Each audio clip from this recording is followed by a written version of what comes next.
हम मर गए तो सबको दफनाने की फिक्र होगी। हम मर गए तो सबको दफनाने की फिक्र होगी। किसी को कब्र की तो किसी को ले जाने की फिक्र होगी।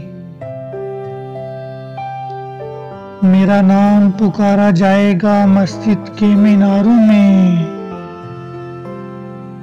मेरा नाम पुकारा जाएगा मस्जिद के मीनारों में। कहीं देर न हो जाए जनाजे की फिक्र होगी। पहले रोते थे मेरे मरने के अफसोस में। पहले रोते थे मेरे मरने के अफसोस में। हम चले गए तो इनको खाने की फिक्र होगी। जो ही शाम होगी परेशानी बढ़ जाएगी।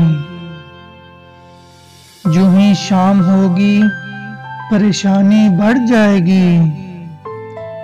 कितने मेहमान आ गए सुलाने की फिक्र होगी। और फीके चावल बनाएंगे सब गोश्त बनाएंगे।